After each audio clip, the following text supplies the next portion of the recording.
નમસ્તે મિત્રો, કેમ છો બધા એન્ટરપ્રેન્યોર ઉદ્યોગ સાહસિકો? મજામાં ને? મારું નામ દર્શના ઠક્કર. હું બરોડામાં રહું છું, ગુજરાતમાં બરોડામાં રહું છું. આજે આપણે એક બહુ સરસ વાત કરવાની મારી ઈચ્છા થઈ બધાની સાથે, બધા ઇન્ડસ્ટ્રીયાલિસ્ટ સાથે, આપણા ગુજરાતના નાના ઉદ્યોગ સાહસિકો સાથે. હું એક સબ્જેક્ટ મેં વિચાર્યો છે કે આ કોરોના વાયરસ આવ્યો આપણા દેશમાં, આખી દુનિયામાં, એના પછી બિઝનેસમાં ઘણા ચેન્જીસ આપણે કરવા પડશે. એક તો આપણે 60-70 દિવસ સુધી ફેક્ટરી બિઝનેસ ટોટલી બંધ રહ્યા, એટલે આપણો ઘણો બધો મોટો લોસ થયો છે, લિક્વિડિટીનો, માર્કેટનો, કસ્ટમરનો, માણસોનો ઘણો બધો લોસ થયો છે. તો એ લોસ તો આપણે રિકવર 100% નહીં કરી શકીએ ઇમિડિયેટ બેસિસ ઉપર, પણ આપણે એમએસએમઈ ઇન્ડસ્ટ્રીઝ જે છે, એમએસએમઈ એટલે micro, small and medium enterprise, આ જે ઇન્ડસ્ટ્રીઝ છે એમએસએમઈ, એ આપણા દેશની ઇકોનોમીનો બેકબોન છે. તો આપણે ઇકોનોમીને સર્વાઈવ કરવા માટે કે ગ્રો કરવા માટે એમએસએમઈ શું કન્ટ્રીબ્યુટ કરે છે અને એક વધારે કરવા માટે શું કરવું, એની થોડીક વાત કરીશું. પહેલાં થોડો મારો પરિચય આપી દઉં. મારું નામ દર્શના ઠક્કર. બાય ક્વોલિફિકેશન હું ઇલેક્ટ્રિકલ એન્જિનિયર છું અને મેં MBA ઇન બિઝનેસ ઓપરેશન કર્યું છે સિમ્બાયોસિસમાંથી. અને હું છેલ્લા 25 વર્ષથી એમએસએમઈ સાથે જોડાયેલ છું.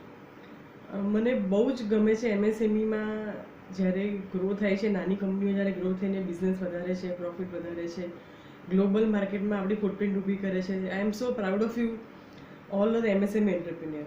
અને એટલે જ મારી કેરિયરમાં મેં એમએસએમઈને જ પ્રેફરન્સ આપ્યો છે. મારા બિઝનેસમાં 100% સેગમેન્ટમાં હું એમએસએમઈ સાથે જ કામ કરું છું. એમએસએમઈનો મારો રોલ શું છે એ તમને થોડો કહી દઉં કે એમએસએમઈ જે છે એ આપણા દેશમાં મોસ્ટલી અનઓર્ગેનાઇઝ સેક્ટર છે, કે આપણે પ્રોફેશનલી મેનેજ ઇન્ડસ્ટ્રી સેક્ટર નથી. તો એમાં ઘણો બધો પોટેન્શિયલ છે કે આપણે હિડન કોસ્ટ ડીગ આઉટ કરીને, ઇનડાયરેક્ટ કોસ્ટ રિડ્યુસ કરીને પ્રોફિટેબિલિટી વધારી શકીએ છીએ.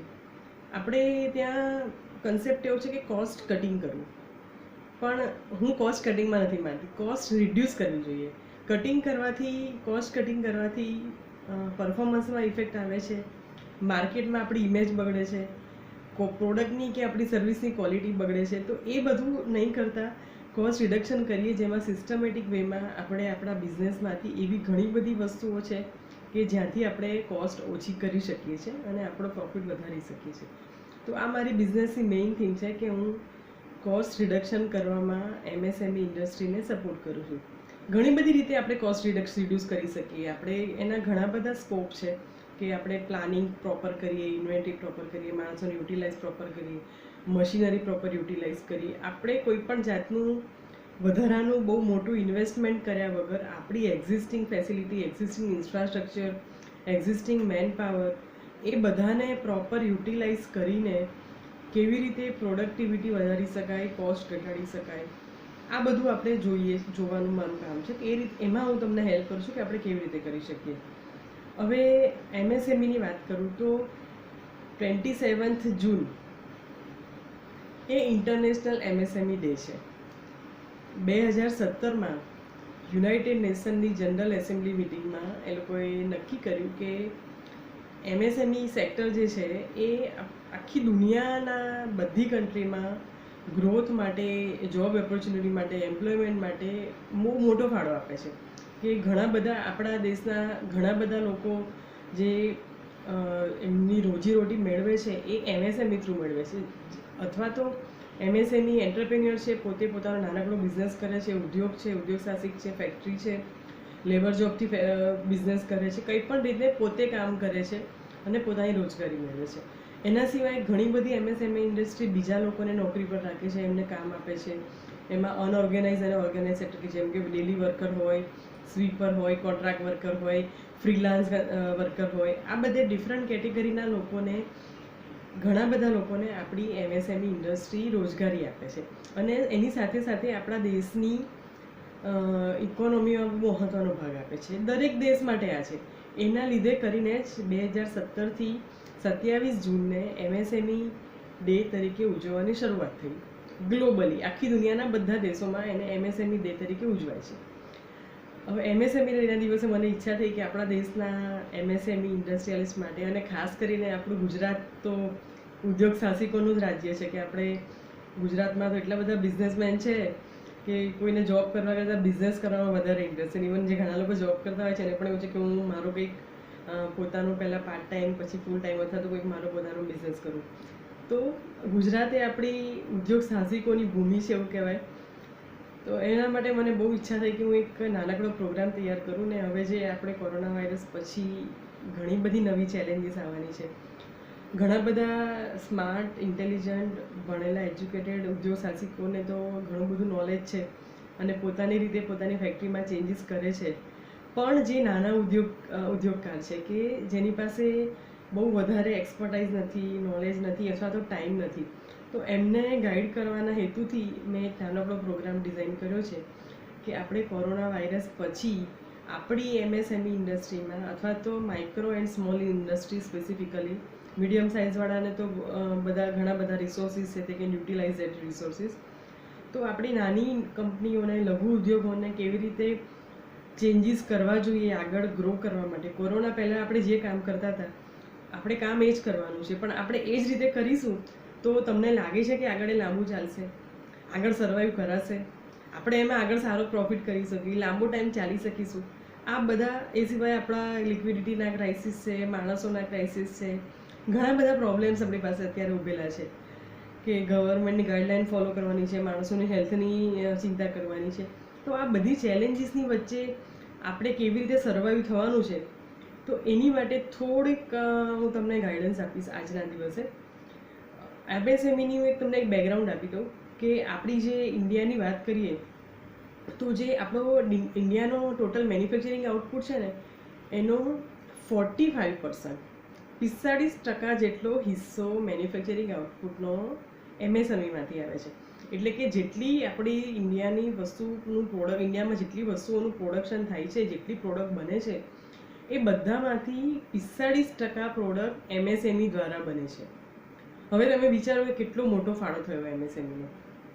એના સિવાય આપણે જે ઇન્ડિયામાં એક્સપોર્ટ કરીએ છીએ, આપણે ત્યાંથી જે એક્સપોર્ટ થાય છે એમાં પણ આપણી એમએસએમઈનો ફાળો 40% જેટલો મોટો છે, કે ટોટલ એક્સપોર્ટના 40% પ્રોડક્ટ એમએસએમઈમાંથી બનેલી હોય છે ને જે એક્સપોર્ટ થાય છે. તો it's huge contribution MSMEs are providing to our country.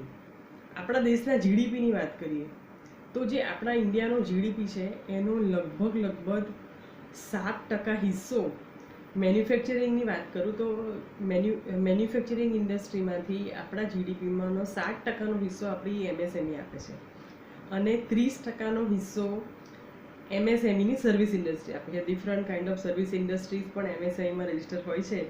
તો જે micro and small enterprise service company છે એ પણ લગભગ 30% કન્ટ્રીબ્યુશન આપણા જીડીપીમાં આપે છે.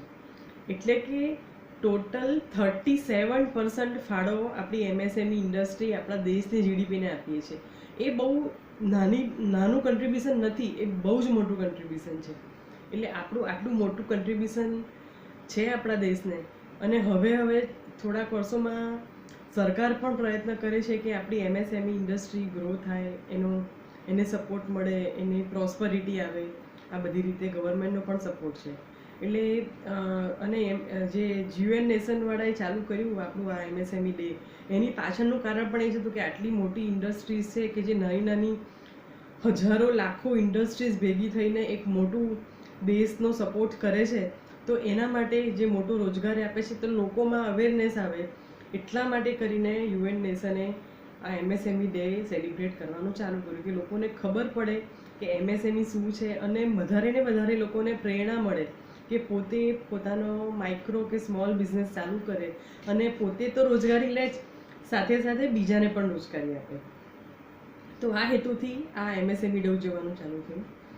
આપણી સરકાર, ભારત સરકાર અને આપણી ગુજરાત સરકાર, આ લોકો પણ આપણા દેશમાં એન્ટરપ્રિન્યોરશિપ ડેવલપ થાય, એમએસએમઈમાં લોકો રજીસ્ટર કરે, એની કંપની પોતાનો બિઝનેસ, નોટ ઓનલી કંપની કે મેન્યુફેક્ચરિંગ નહીં પણ કોઈ પણ જાતનો પોતાનો સ્વરોજગાર ચાલુ કરે અને બીજાની સાથે પણ ચાલુ કરાવે. આવા ઘણા બધા ગવર્મેન્ટ ઓર્ગેનાઇઝેશન છે, એ લોકો પોતે પણ પ્રોગ્રામ આવા ચલાવે છે, એ લોકોને ઇન્સ્પિરેશન કરવાના ને એવા. આમાંના આપણા ગવર્મેન્ટ ગુજરાતની એક સંસ્થા છે સીડી કરીને, એની સાથે હું પણ જોડાયેલ છું. એ લોકોના જે એન્ટરપ્રેન્યોરશિપ ડેવલપમેન્ટના પ્રોગ્રામ છે એમાં હું જઉં છું, એ લોકોની એઝ એ એક્સપર્ટ ફેકલ્ટી જઉં છું અને લોકોને બિઝનેસ માટેનું, એન્ટરપ્રેન્યોરશિપ ડેવલપમેન્ટ માટેનું હું ગાઈડન્સ આપું છું. હવે આપણે આપણા બિઝનેસના ચેન્જીસની વાત કરીએ તો મેં જેમ કીધું કે હવે આપણે જે કોરોના વાયરસ પછી લોકડાઉન પૂરું થયું અને હવે આપણે અનલોક 1ના ફેઝમાં અત્યારે છે. અનલોક 1માં ઘણી બધી ઇન્ડસ્ટ્રીઝ હવે ચાલુ થઈ ગઈ છે, બટ કન્ડિશન એ કે ગવર્મેન્ટે જે ગાઈડલાઈન આપણને આપી છે કે જે નોર્મ્સ આપણને ફોલો કરવાના કીધા છે એ બધા નોર્મ્સ આપણે ફોલો કરીને આપણી ઇન્ડસ્ટ્રી ચલાવવાની છે, આપણો બિઝનેસ ચલાવવાનો છે. કે social distancing, mask, sanitiser, hygiene, આ બધી વસ્તુઓને આપણે ફોલો કરતાં કરતાં આપણે બિઝનેસને ચલાવવાનો છે, એવું આપણા ગવર્મેન્ટની ગાઈડલાઈન છે. હવે આ ગવર્મેન્ટની ગાઈડલાઈન સફિશિયન્ટ છે એનાથી કે આપણો બિઝનેસ તો ગ્રો નહીં થઈ જાય, બરાબર? તો આપણે એની થોડી વાત કરશું કે હવે આપણે એ બિઝનેસને આગળ વધારવા માટે, સારી રીતે ચલાવવા માટે શું શું ચેન્જીસ કરવા પડશે આપણા બિઝનેસમાં. એટલે ગવર્મેન્ટની ગાઈડલાઈન સિવાય પણ આપણે આપણા બિઝનેસમાં આપણી રીતે આપણે પોતે કેવી રીતે એને વધારી શકીએ એવા ચેન્જીસ આપણે આપણા બિઝનેસમાં કરવા પડશે. તો એના આપણે થોડાક મુદ્દાની વાત કરીએ કે એવા કયા ચેન્જીસ આપણે આપણા બિઝનેસમાં કરવાના કે જેનાથી કરીને આપણને લાંબા ગાળે સસ્ટેન કરવું કે ભવિષ્યમાં કોઈ પણ આવી ક્રાઇસિસ કે ચેલેન્જ આવે તો આપણે સર્વાઈવ કરી શકીએ. ઘણા બધા મેં હમણાં થોડા દિવસોમાં સાંભળ્યું, ઘણા લોકો સાથે મેં વાત કરી, અનલોક 1 થયું, આપણી બધા બિઝનેસ રિઝ્યુમ થયા, પણ એ કોરોના વાયરસનો જે સ્પ્રેડ છે, જે રીતનો એ રોગ છે, જે રીતનો પેન્ડેમિક છે, એ રીતે એક લોકોમાં ડર પેદા થઈ ગયો છે અને એની જે રિકવરી પણ એટલી ડિફિકલ્ટ છે કે એના આઇસોલેશનમાં રહેવું પડે છે, કોઈની સાથે કોન્ટેક્ટમાં નહીં રહેવાનું ને ઇન્ફેક્શન જલ્દી થઈ જાય છે, બીજા માણસને લાગી જાય છે. આ બધા પ્રિકોશનથી આપણા ઘણા બધા લોકોને સ્ટ્રેસ આવી ગયું છે, મેન્ટલ ડિસ્ટર્બન્સ આવી ગયું છે કે ભાઈ એને ગાણપણ તો ના કહેવાય પણ સ્ટ્રેસ લેવલ, કે ભાઈ એન્ઝાઇટી કેને કહેવાય કે સ્ટ્રેસ લેવલ, કે ભાઈ ચિંતા થઈ છે કે હવે આપણે બિઝનેસ કેવી રીતે ચલાવીશું, કેવી રીતે વધશે. માણસો ઘણીવાર આપણા જતા રહ્યા છે ગુજરાતમાંથી, ઘણા બધા આપણા જે વર્કર્સ હતા એ યુપીના, બિહારના, રાજસ્થાનના એવા હતા, તો આપણી પાસે વર્કરો ઘણા ઓછા છે, તો એને પાછા બોલાવવા ના બોલાવવા, એ આવે ના આવે, આપણા ઘણા બધા પ્રકારના આપણી પાસે ચિંતા છે. આપણે આપણા પૈસા મેનેજ કરવાના છે, કસ્ટમરના પૈસા આવ્યા નથી, સપ્લાયર પૈસા માગે છે, ફિક્સ કોસ્ટ આપણી 2 મહિનાનું ટોટલી બંધ હતું એટલે આપણા લાઇટ બિલ ને રેન્ટ ને સેલરી ને આ બધા ફિક્સ કોસ્ટ આપણા એઝ ઇટ ઇઝ છે. તો હવે આપણે જે ચેન્જીસ કરવા પડશે બિઝનેસમાં કે ભાઈ આ બધું આપણે એકવાર તો રિકવર કરવું જ પડશે કોઈ બી રીતે, પણ આગળ પણ આવી કોઈ ચેલેન્જીસ આવે અથવા તો આપણે આગળ કેવી રીતે ફાસ્ટ રિકવરી કરવી, કેવી રીતે ફ્યુચર રેડી થવું, એની આપણે વાત કરવાની છે. એટલે ઘણા લોકો ગભરાયેલા છે કે હવે હું કેવી રીતે કરીશ. પણ બીજી એક વાત કહું કે જ્યારે ભગવાનની વાત કરીએ તો ભગવાન એક દરવાજો બંધ કરે તો બીજો દરવાજો ઓપન કરે છે, અથવા તો એવી રીતે આપણને મદદ કરે છે. કુદરતી આફત આવે, કૃત્રિમ આફત આવે, પણ જેટલી બી મુસીબત આવે છે અથવા તો ક્રાઇસિસ આવે છે, ઓબ્સ્ટેકલ આવે છે, તો આ બધાની સાથે સાથે એક ઓપોર્ચ્યુનિટી પણ આવે છે, એટલે કે તક. કે આપણે ગમે તેટલી મોટી મુસીબત હોય, આપણને કુદરતી રીતે એ મુસીબતને ફેસ કરવાની શક્તિ મળે છે અને આપણે હ્યુમન જે છે એ એટલું સરસ આપણે લોકો ભગવાને આપણને બનાવ્યા છે માણસોને કે આપણે એમાંથી પણ, અને એમાં ખાસ કરીને ગુજરાતી લોકો કે હંમેશા નુકસાનમાંથી ફાયદો કરવાનું આપણે શોધતા હોઈએ એમ, કે ગુજરાતી માણસની કે ગુજરાતી લોકોની એક હોશિયારી કહેવાય કે એવું કહેવાય કે આપણે નુકસાનમાંથી હંમેશા ફાયદો શોધી લઈએ અને એવો થાય જ એમ. તો આપણે એ પાસે આ ક્રાઇસિસ છે એમાંથી આપણે થોડુંક શીખવાનું છે, થોડુંક સમજવાનું છે અને એ આપણે આ મુસીબતને એટલે કહેવાય આપદા કહેવાય એને આપણે ઓપોર્ચ્યુનિટીમાં અથવા તકમાં કન્વર્ટ કરવાની છે. કે આપણી પાસે આ મુસીબત છે એનામાંથી આપણે એ તક ઝડપી લઈએ અને એ તક ઝડપીને આપણે કેવી રીતે વધારે સારા થઈને બહાર આવીએ એવું આપણે વિચારવાનું છે અને એવું આપણે કરવાનું છે. ડેફિનેટલી આપણે કરી શકીશું. એનું બેસ્ટ એક્ઝામ્પલ હું તમને આપણે ગુજરાતનું જ આપીશ તો કચ્છ. કચ્છમાં 2001માં એક બહુ મોટો અર્થક્વેક આવ્યો હતો. બધાને ખબર હશે, ગુજરાતના જે થોડા સિનિયર લોકો છે જે એના પહેલાં જન્મેલા છે એ વખત થોડા મોટા હતા, એ બધાને ખબર હશે કે બહુ બધા લોકો મરી ગયા હતા, ઘણી બધી પ્રોપર્ટી એમાં ડેમેજ થઈ ગઈ હતી ને આ બધું થયું હતું.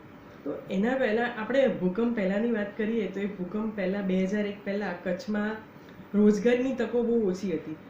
લોકોને ત્યાં ગરીબી વધારે હતી કે ખેતીને જમીન હોય એ કરે પણ કોઈ ઉદ્યોગ નહોતા, કોઈ ફેક્ટરી નથી, કોઈ બિઝનેસ નહોતા, એટલે ત્યાંના લોકોને રોજગારી મળવી મુશ્કેલ થતી હતી. અને એના લીધે કરીને કચ્છના લોકોને બીજા રિજિયનમાં અથવા તો મુંબઈમાં માઇગ્રેટ થવું પડતું હતું કે ત્યાં જઈને લોકો વસતા હતા. તો હવે એ અર્થક્વેક એ વખતે બહુ મોટું નુકસાન થયું આપણા રાજ્યમાં કે બહુ બધા લોકો મરી ગયા, લોકોના ફેમિલી છૂટા પડી ગયા, ફેમિલી ડિસ્ટર્બ થઈ ગયા, છોકરાઓ કોઈના મરી ગયા, કોઈના પેરેન્ટ્સ મરી ગયા, છોકરાઓના ઘણી બધી મુસીબત આવી. પણ એના પછી જે કચ્છનું ટ્રાન્સફોર્મેશન થયું તો 10 વર્ષની અંદર 2001થી વાત કરું તો 2010નો આપણે રેકોર્ડ જોઈએ તો કચ્છ ઘણું બધું બદલાઈ ગયું હતું કે જેમાં ઘણું બધું ટ્રાન્સફોર્મેશન કે ત્યાં ઘણી બધી મોટી મોટી ઇન્ડસ્ટ્રી, અડાણી, વેલ્સપન ને એના સિવાય ઘણી બધી ઇન્ડસ્ટ્રીઝે ત્યાં પોતાની ફેક્ટરીઝ નાખી. એના લીધે એ ફેક્ટરીઝ આવી એટલે એના લીધે નાના નાના બીજા ઉદ્યોગકારોને ત્યાં પોતાનો બિઝનેસ કરવાની તક મળી, ત્યાંના લોકલ લોકોને નોકરીની તકો મળી. એટલે ગવર્મેન્ટના પ્રયત્નો થયા, ઇન્ડસ્ટ્રીયાલિસ્ટ જે છે આપણા ગુજરાતના એ લોકોએ સપોર્ટ કર્યો, ઘણા બધા એનજીઓએ સપોર્ટ કર્યો, અને સૌથી વધારે ત્યાંના લોકલ લોકો કે જે લોકો પોતાનું મોરલ બહુ હાઈ રાખ્યું ને નિરાશ થયા વગર સતત પોતાની હિંમત વધારીને આગળ વધ્યા, તો એ લોકો આજે બહુ સરસ પામી રહ્યા છે કે ત્યાંની ઇન્ડસ્ટ્રી એટલી સરસ ડેવલપ થઈ ગઈ છે, ત્યાં ટુરિઝમ સરસ ડેવલપ થઈ ગયું છે. આ બધું ત્યાં મેનેજ થઈ શક્યું. તમારે આ વાત જોવી હોય તો તમને ક્યાં ગૂગલમાં મળી જશે.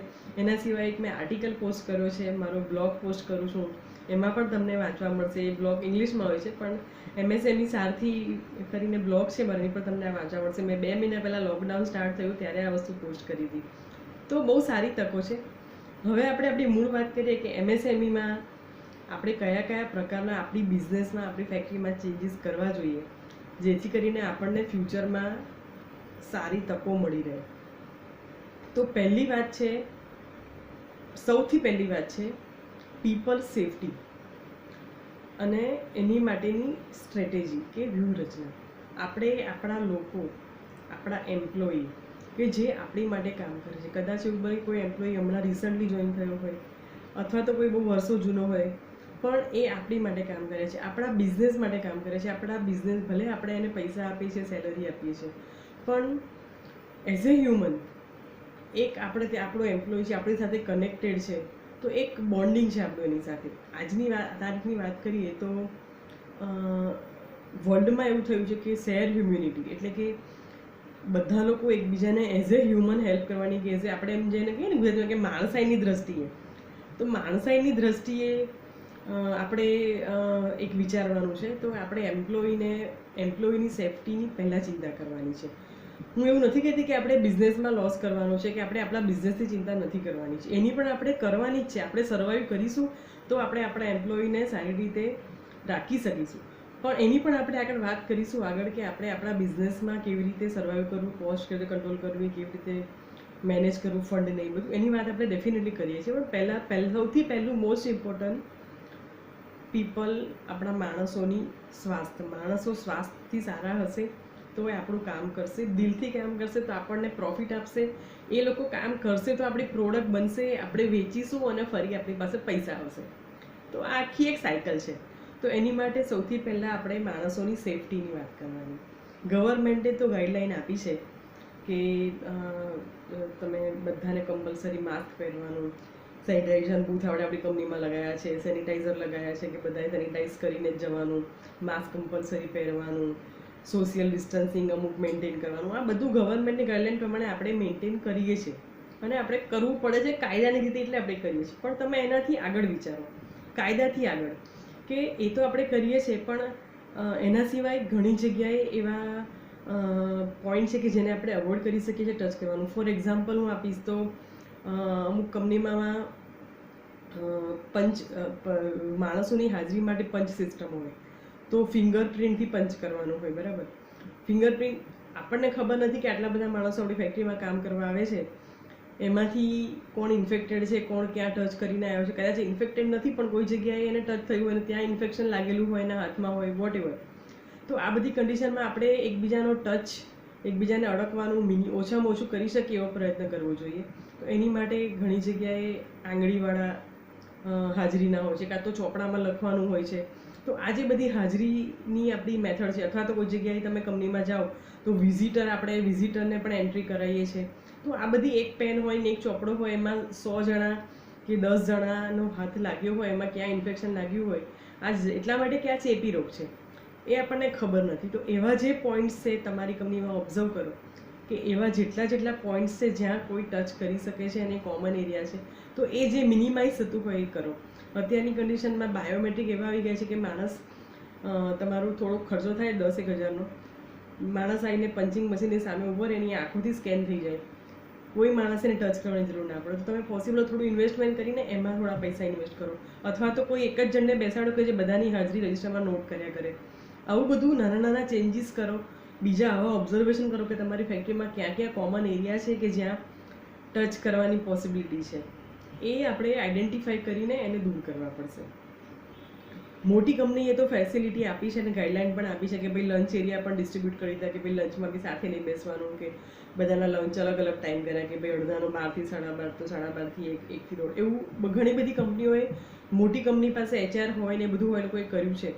આપણે બી ઘણા બધા લોકોને જેનું નોલેજ હશે ને જેને ઈચ્છા હશે એને કર્યું હોય, પણ જેને ખબર નથી આના રિસ્ક ફેક્ટર, એની માટેની હું વાત કરું છું કે આવું આપણે કરવું જોઈએ.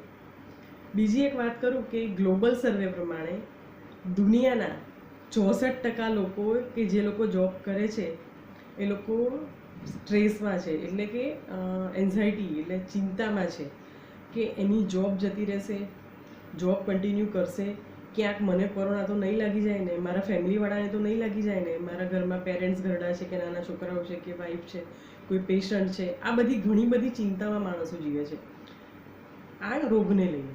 તો આપણે એટલી બી ચિંતા કરવી જોઈએ કે આપણો આ માણસ છે એ થોડોક ચિંતા મુક્ત રહે. ચિંતા આપણે એને લઈ નથી શકતા, પણ એટલીસ્ટ એને થોડું એને એક જોબ સિક્યોરિટીનો કોન્ફિડન્સ આપે કે ભાઈ તારી જોબ, આપણે પછીથી વાત કરીએ છીએ આગળ જતાં કે એને કોસ્ટ કેવી રીતે ઓછી કરવી, કે આપણે શું કરવું, પણ એકવાર આપણા જે માણસો છે જે આપણી સાથે એસોસિએટેડ છે, એટલીસ્ટ આપણે આ ખરાબ સમયમાં, જેમ આપણે એન્ટરપ્રેનર માટે આ સમય ખરાબ છે એવી રીતે એમ્પ્લોયી માટે પણ આ ખરાબ સમય છે. એને જોબ ક્યાં મળશે, કેવી રીતે મળશે, ઇટ્સ અગેન એ ક્વેશ્ચન.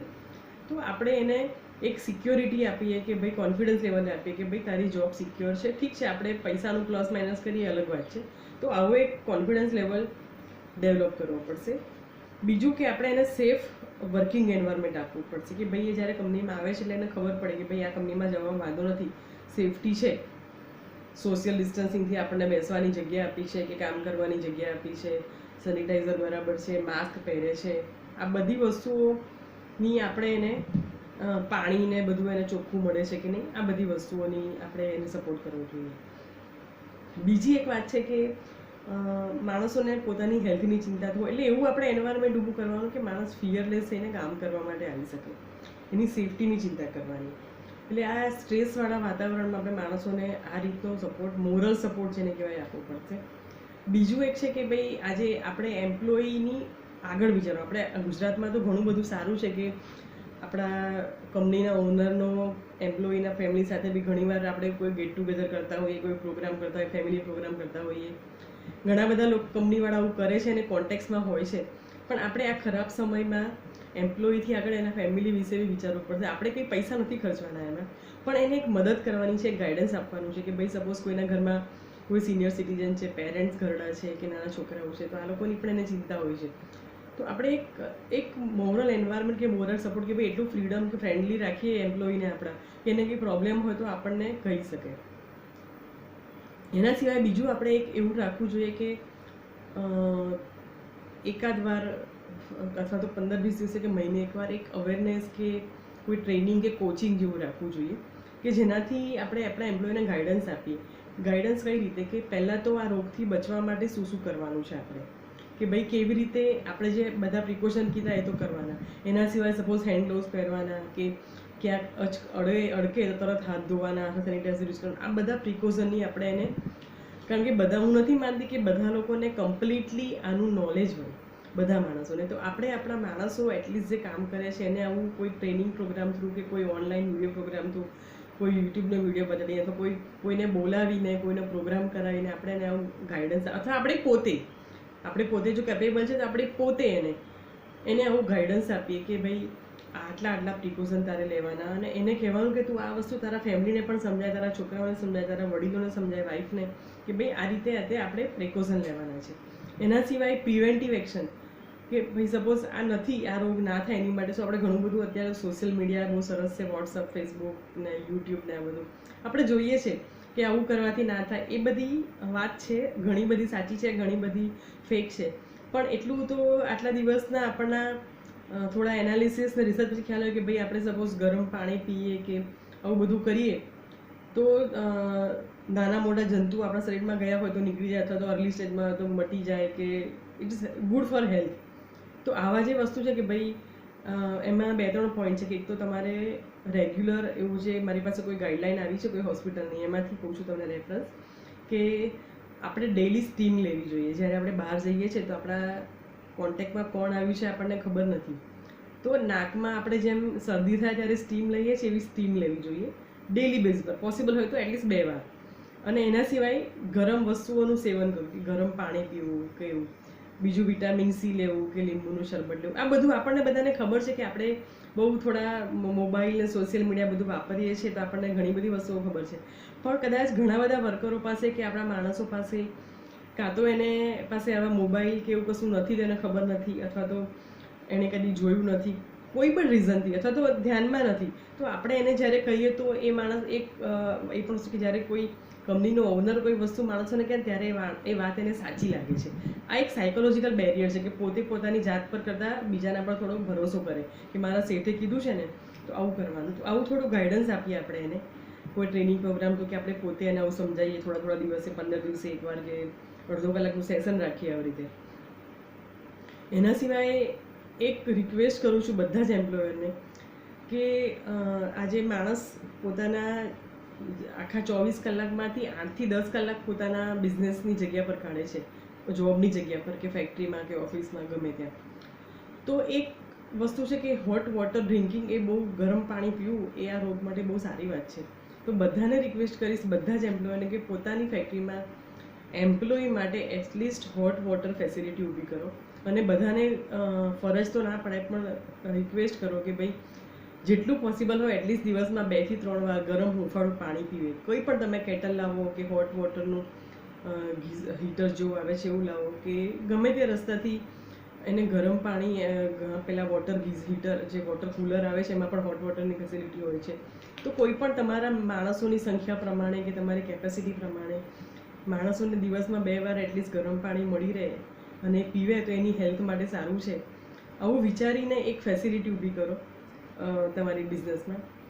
એના સિવાય એક ઘણા બધા મિસકન્સેપ્શન એટલે કે ગેરસમજ હોય છે કે ભાઈ આવું કરવાથી આવું થાય. તો તમે અઠવાડિયામાં કે મહિનામાં એકાદ માણસોને ક્વેશ્ચન આન્સર રાખો કે તારે કંઈ જેવી પૂછવું હોય, તારા મનમાં કંઈ ડાઉટ હોય કે આવું કરવાથી શું થાય, તો એને તમને પૂછીને એને ડાઉટ ક્લિયર કરો રિલેટેડ ટુ લાઈફસ્ટાઈલ, કે ભાઈ હવે આમાં શું આવું કરવાથી આવું થાય કે ના થાય કે વોટ એવર.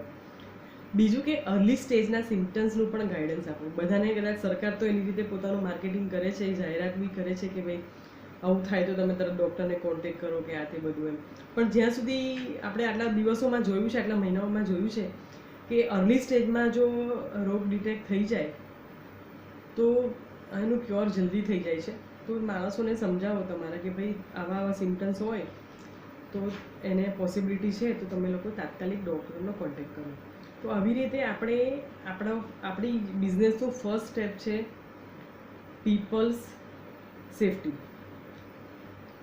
એ જ વસ્તુ છે કે આપણે સેફ વર્કિંગ એન્વાયરમેન્ટ, બીજું કે સેફ વર્કિંગ એન્વાયરમેન્ટ બોલવાનું છે કે ભાઈ એમે જે આપણે આગળ બધી વાત કરી કે ભાઈ એમને જગ્યાનું કે હાઇજીનનું આ બધું ધ્યાન રાખીને એમને એવું લાગવું જોઈએ કે ભાઈ મારે કંપનીમાં કામ કરવા જવું 100% સેફ છે. મારા સાહેબ, મારા ઓનર, મારા સુપરવાઇઝર આ બધા અમારી સેફટીની ચિંતા કરે છે, અમારું ધ્યાન રાખે છે. તો એ લોકો ફિયરલેસલી કોઈ જાતના ડર વગર તમારી કંપનીમાં તમારા માટે એટલે આપણા માટે કામ કરે એવું આપણે વાતાવરણ ઊભું કરવાનું છે, એવું એન્વાયરમેન્ટ ઊભું કરવાનું છે. એમને લાગે કે ભાઈ અમારી કંપનીના માલિક પણ, અમારા શેઠ પણ અમારી હેલ્થની, અમારી ફેમિલીની ચિંતા કરે છે, અમારે પોતે ત્યાં કામ કરવા માટે સગવડ આપે છે. પોસિબલ હોય તો તમે શિફ્ટમાં કામ કરો કે ભાઈ આપણી કંપનીની જગ્યા નાની પડે છે, નજીક ઊભા રહેવું પડે છે કામ કરવામાં, એસેમ્બલીમાં કે એમાં, તો ભાઈ સવારે થી બોલાવો 7 વાગ્યાથી 2 વાગ્યા સુધી કે 3 વાગ્યા સુધી, બીજી શિફ્ટમાં બપોર પછી બોલાવો, 2 શિફ્ટમાં કામ કરાવો, જેથી કરીને સોશિયલ ડિસ્ટન્સિંગ મેન્ટેન થાય. એટલે કે જે માણસો, હજી ઘણા બધા એવા લોકો છે કે જે પોતાના કામ પર પાછા નથી ફરી રહ્યા કોઈ પણ જાતના ડરના કારણે, તો એ લોકોને એવું એન્વાયરમેન્ટ પૂરું પાડવાનું છે આપણે કે એ લોકો ડર્યા વગર આપણે ત્યાં કામ કરે, જેથી કરીને આપણે આપણો બિઝનેસ પણ સારી રીતે કરી શકીએ. આવા એક છે. હવે આ તો આપણે માણસોની વાત કરી, પણ છેલ્લે તો આપણે બિઝનેસ આપણા વિશે વિચારવાનું છે, બરાબર? તો આપણે એની થોડી વાત કરીએ કે હવે કેવી રીતે કરવું કે આટલા દિવસ લોકડાઉન રહ્યું એટલે એક તો 2-3 મહિનામાં આપણા ખોટા લાઇટ બિલ ને ભાડાના બધા બિલ ચડી ગયા, સેલરી બધાના ચડી ગયા. એટલે હવે આપણા પોતાના ઘર ખર્ચ ને આ બધી તકલીફની વચ્ચે આપણે કામ કરવાનું છે. તો કેવી રીતે કરીએ? હવે સ્ટાર્ટ કરીએ તો હું એક વસ્તુ કહીશ કે હવે આપણે જે બિઝનેસ પહેલાં કર્યો તો લોકડાઉન પહેલાં, આપણે એવું કહીએ કે રીસ્ટાર્ટ કર્યું, અનલોક થયું, અનલોક 1, હવે આવશે 1 જુલાઈથી અનલોક 2. તો આપણે રીસ્ટાર્ટ કર્યું એવું કહીએ છીએ કે બિઝનેસ રીસ્ટાર્ટ થઈ ગયો. પણ રિયલ અર્થમાં એ રીસ્ટાર્ટ કરતાં વધારે રીઇન્વેન્શન છે. એટલે કે આપણે કંઈક નવું કરવું પડશે. જે જૂનું હતું ને, આપણે જે રીતે કરતા હતા ને એ રીતે કામ નહીં કરાય. કોઈક નવી મેથોડોલોજી દરેક જગ્યાએ આપણે અપનાવવી પડશે આપણા બિઝનેસીસમાં, પૈસામાં, માણસોમાં, મશીનરીમાં, પ્લાનિંગમાં, આ બધી જગ્યાએ. તો આપણે કંઈક નવું કરવાનું છે. પ્લાન ફોર, એટલે એના માટે કહીશ કે પ્લાન ફોર પહેલાં શોર્ટ ટર્મ પ્લાન કરીએ. બધાને ખબર હશે, એમાં કંઈ નવું નથી લાગતું મને, પણ છતાંય એક ટોપિક છે તેમાં આપણે બધું કવર કરીએ છીએ કે પહેલાં તમે ઇમિડિયેટ લેવલનો પ્લાન કરો કે હમણાં ઇમિડિયેટલી મારી પાસે જે ઓર્ડર છે કે જેનું મારી પાસે મટીરિયલ છે, જેનું બધું પોસિબિલિટી છે અને કસ્ટમર લેવા બી તૈયાર છે, તો એવી વસ્તુઓ પહેલાં છૂટી પાડી દો કે શોર્ટ ટર્મ પ્લાનિંગ 15 દિવસનું, મહિનાનું. પછી તમે આગળ તરફ કે ઘણીવાર મેં એવું જોયું ઘણા કસ્ટમર સાથે કે મારા બી અમુક એમએસએમઈના ક્લાયન્ટ છે, બરોડામાં પણ છે, અમદાવાદમાં પણ છે, કે ભાઈ જે નાની ઇન્ડસ્ટ્રી છે, વાઘોડિયામાં છે મારા ક્લાયન્ટ. તો ઘણા બધાની તકલીફ એ છે કે ભાઈ એમની પ્રોડક્ટ બની છે અથવા તો અડધી પોણી બની ગઈ છે, થોડુંક જ કામ બાકી છે અને એ બની ગઈ, તો પણ જે એન્ડ કસ્ટમર છે એ લેવા તૈયાર નથી. કારણ કે આપણે ત્યાં જે સ્મોલ એન્ડ માઇક્રો અને સ્મોલ એન્ટરપ્રાઇઝ છે, આપણે ઘણા બધા આપણો સપ્લાય ડાયરેક્ટ કસ્ટમર કરતાં વધારે બીજી ઇન્ડસ્ટ્રીને થાય છે કે આપણે બીજી કંપનીમાં આપણે પ્રોડક્ટ વેચીએ છીએ કે આપણે એને લેબર જોબ કરીએ છીએ કે એવું તેવું. તો એ કેસમાં એ કંપની પાસે બી કાં તો એની પાસે એની જે બીજા કનેક્ટેડ પ્રોડક્ટ છે એ રેડી નથી, એટલા માટે એ માલ લેવા તૈયાર નથી. તો આપણે એને બનાવીને કે એમાં આપણો ટાઈમ ઇન્વેસ્ટ કરીને કે એમાં આપણો મેન પાવર લગાડીને કે એમાં મટીરિયલ લગાડીને આપણે કંઈ ફાયદો નહીં થાય. તો એના બદલે આપણે પ્રાયોરિટી નક્કી કરીએ કે ભાઈ જે વસ્તુમાં આપણે મિનિમમ વેલ્યુ એડિશન કરવાની જરૂર છે, એટલે કે મિનિમમ બીજું મટીરિયલ લાવવાનું કે પ્રોસેસ કરવાની જરૂર છે અને કસ્ટમર લેવા રેડી છે, તો આવી જે પ્રોડક્ટ કે સર્વિસ છે એને આપણે પહેલાં પ્રાયોરિટીમાં લઈએ અને આપણે એને પૂરી કરીએ. એટલે એને શોર્ટ ટર્મ પ્લાનિંગ થયું. એના પછી 15 દિવસનું કરીએ, પછી મહિનાનું કરીએ, પછી 2 મહિનાનું, 3 મહિનાનું, એવી રીતે આપણે પ્લાનિંગ કરીએ. પછી આપણે વિચારીએ કે ભાઈ અત્યારે આપણી પાસે ખર્ચા તો ફિક્સ છે, ફેક્ટરીનું ભાડું કે જૂનું ચડી ગયું છે કે લાઇટ બિલ છે, ફેક્ટરી પોતાની છે, તો માણસોનો પગાર, આ બધો ફિક્સ ખર્ચા છે. તો આના સિવાય આપણે કોઈ એવો રસ્તો છે કે જે આપણે ઓલ્ટરનેટિવ પ્રોડક્ટમાં બનાવી શકીએ. ઘણા બધા આપણે ગુજરાતી લોકો બહુ સ્માર્ટ છે, બહુ બધા એ પોતાની જાતે અલગ અલગ ઓટોમેટિક સેનિટાઈઝર ડિસ્પેન્સર ને પેલા સેન્સરવાળું ને લીવરવાળું ને ફૂટ ઓપરેટેડ ને એવું બધું ઘણું બધું પોતાની જાતે ઇન્વેન્શન કર્યું ને બધું વેચવા માંડ્યા. સેનિટાઈઝર લોકો જાતે બનાવવા માંડ્યા અને માસ્ક બનાવવાનું ચાલુ કર્યું ને એવું બધું. તો આપણે એ વિચારવાનું હવે કે આપણે શું બનાવી શકીએ. આપણી પાસે જે એક્ઝિસ્ટિંગ ફેસિલિટી છે એમાંથી આપણે શું બનાવી શકીએ. આપણી એક્ઝિસ્ટિંગ મશીનરી, એક્ઝિસ્ટિંગ માણસોની આવડત, આ બધામાંથી આપણે શું બનાવીને વેચી શકીએ કે જેથી કરીને આપણો બિઝનેસ ચાલે. હું તમને એક વાત કહું, મારા એક ક્લાયન્ટ છે, ફ્રેન્ડ પણ છે મારા, તો એ પોતે ડિઝાઇન સર્વિસીસ પૂરી પાડે છે. એક ફક્ત ને ફક્ત ડિઝાઇનિંગનું ને એવું ટેકનિકલ કામ કરે છે. તો એમણે આ ચાન્સ લીધો કે એમની ડિઝાઇનનું નોલેજ તો છે, એન્જિનિયરિંગ પ્રોફેશનલ છે, તો એમણે પોતે જ એક વસ્તુ કે જે ઓટોમેટિક સેનિટાઈઝર ડિસ્પેન્સર જેને કહેવાય, જે આપણે હાથ મૂકીએ ને સેન્સરથી ચાલે, એવું એમણે ડિઝાઇન કર્યું અને પોતે બનાવ્યું. અને હવે જે બીજા લોકો વેચે છે એના કરતાં ઘણી સારી પ્રાઇસમાં એ વેચતા થઈ ગયા. તો એમણે એક ચાન્સ લઈ લીધો કે સર્વિસ ઇન્ડસ્ટ્રીમાં હતા અને ઓપોર્ચ્યુનિટી આવી, તો એમણે શું કર્યું કે એ ડિઝાઇનિંગનું, સર્વિસિંગનું કામ કરે છે, તો એમણે પોતે જ એક પ્રોડક્ટ ડેવલપ કરી લીધી અને પોતે જે પ્રોડક્ટ બનાવી દીધી અને માર્કેટમાં વેચવા માટે મૂકી દીધી. તો એ તો પોતે સર્વિસમાંથી મેન્યુફેક્ચરિંગ ઇન્ડસ્ટ્રીમાં કન્વર્ટ થઈ ગયા. તો પોતાની પ્રોડક્ટ બાસ્કેટ જે છે કે પોતાનું જે બિઝનેસ છે એનું એક્સપાન્શન કર્યું કહેવાય, અથવા તો ડાયવર્સિફિકેશન કર્યું કહેવાય. તો આપણે આ બધું વિચારવું પડશે કે હું મારી જે એક્સપર્ટાઇઝ છે, મારી જે કેપેસિટી છે, મારી જે મશીનરી છે, એ બધામાંથી હું એવું શું કરી શકું કે પછી મારાથી ઓલ્ટરનેટિવ રેવન્યુ મોડલ જે જનરેટ થાય મારું. આવું બધું આપણે શોર્ટ ટર્મનું અને લોંગ ટર્મનું પ્લાનિંગ કરવાનું છે. બીજી વાત આવે કોસ્ટ મેનેજમેન્ટની. અગેનું માણસોની વાત કરીશ તમને કે આપણે ત્યાં વાત આવે ને કે કોસ્ટ ઓછી કરવી છે, કોસ્ટ રિડક્શન કરવું છે, એટલે આપણે એવું કરીએ કે 10માંથી 2-3 માણસોને છૂટા કરી દઈએ. બરાબર. પહેલો વિચાર આપણને શું આવે કે ભાઈ કોસ્ટ ઓછી કરવી છે તો પહેલાં 2 માણસોને છૂટા કરી દીધા, એટલે આપણી 2 માણસોના પગારની કોસ્ટ બચી ગઈ. નથી બચતી ખરેખર. કદાચ તમારો સારો માણસ જતો રહેશે, કદાચ તમને જરૂર પડી ભવિષ્યમાં એવો સારો માણસ નહીં મળે, ગઈ બી કારણ પણ એ કોસ્ટ રિડક્શનનો રસ્તો નથી.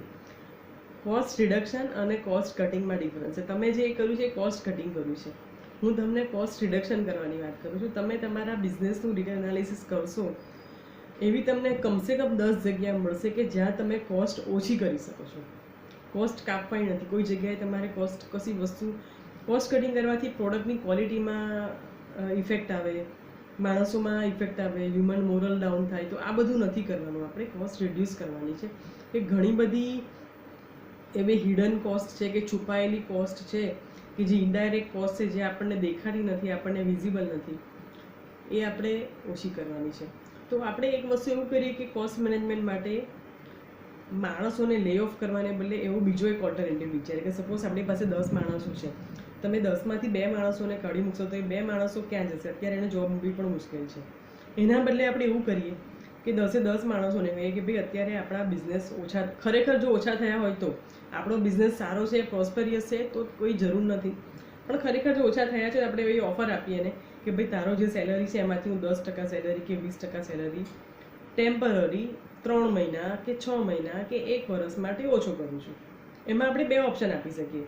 પહેલું કે આપણે હમણાં ટેમ્પરરી 6 મહિના માટે એનો સેલરી એટલો કાપી લઈએ કે 20% સેલરી આપણે કાપી લઈએ, કારણ કે આપણને પોતાને કંપની ચલાવવા માટે લિક્વિડિટીની જરૂર છે. તો આપણે એનો 20% સેલરી હમણાં 6 મહિના સુધી કાપી લઈએ, અને જ્યારે વર્ષ પછી આપણે થોડાક બિઝનેસમાં પ્રોસ્પર થઈ જઈએ, વ્યવસ્થિત થઈ જાય, ત્યારે થોડા થોડા કરીને કાપેલા પૈસા આપણે એને પાછા આપી દઈએ. ઓપ્શન છે આપણી પાસે.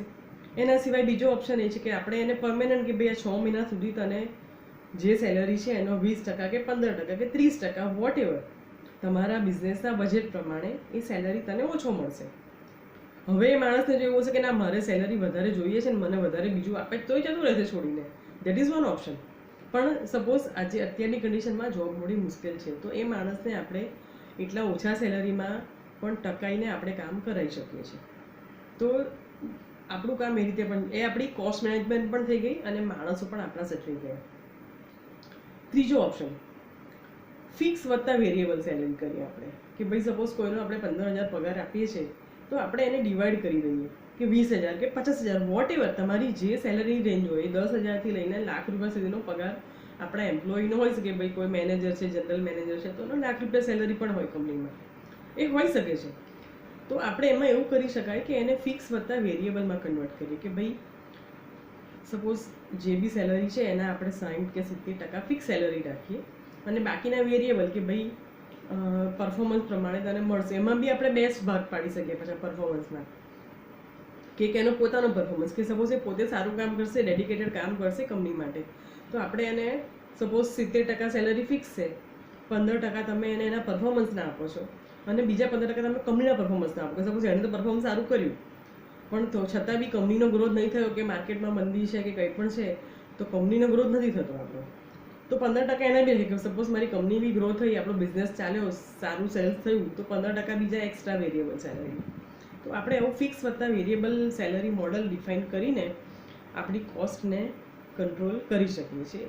આવું કરી શકાય. અત્યારે ઘણી બધી ઇન્ડસ્ટ્રીઝ કરે છે અને આપણે બી કરવું જોઈએ. આપણા ઇન્ડિયામાંથી હું ગ્લોબલ બિઝનેસની વાત કરું છું, તો બેટર છે કે આપણે માણસોને કાઢી મૂકવા કરતાં આ રીતની પ્રેક્ટિસ કરીએ. એનાથી ફાયદો પણ આપણને છે કે ભાઈ આપણી માણસો આપણી પાસે સચવાયેલા રહેશે અને જેમ આપણો બિઝનેસ વધશે એમ એને આપણે સેલરી આપવાનો છે. બીજું આપણે કોન્ટ્રાક્ટ પર પણ આપી શકીએ કે ભાઈ ચલો એને કોન્ટ્રાક્ટ બેઝ પર કામ આપી દઈએ કે એને એનું અર્નિંગ મળ્યા કરે. અને સપોઝ તમારે હજી પણ કહું છું કે કોસ્ટ ઓછી કરવા માટે જે હાઈ સેલરીવાળા માણસો છે કે જે સપોઝ જનરલ મેનેજર કે નાની કંપનીમાં તો ના હોય પણ સ્મોલ અને મીડિયમ એન્ટરપ્રાઇઝમાં હોય, તો જે હાઈ સેલરીવાળા માણસો છે એ કદાચ એને સેલરી ઓછો થાય તો ખાવા પીવાની તકલીફ નહીં પડે, એની રોજીરોટી નહીં અટકે, એની લક્ઝુરિયસ લાઈફ અટકશે. તો તમે એવા લોકોની સેલરી થોડી ઓછી કરો.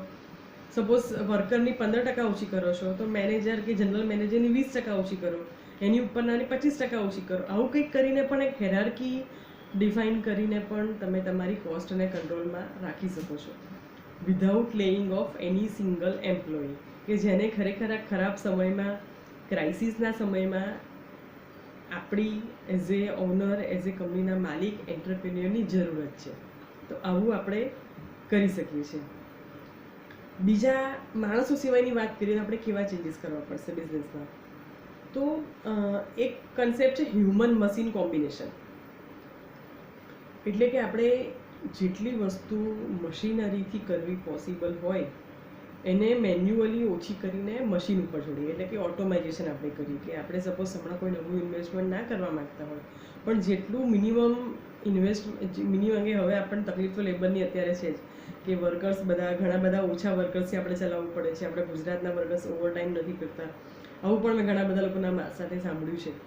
તો એ કન્ડિશનમાં આપણે થોડું ઓટોમાઇઝેશન કરીએ અને આપણે પાસે સપોઝ 10 પાસે અત્યારે 6 જ માણસ છે તો એ 6 માણસોને એવી રીતે યુટિલાઇઝ કરીએ કે આપણા જે બાકીના કામ જે છે એને ઓટોમેટિક પર લઈ જઈએ, અને અથવા તો ઓટોમેટિક પર કરીએ અથવા તો બહાર આઉટસોર્સિંગ કરી નાખીએ, લેબર જોબથી બહાર આપી દઈએ કોઈને.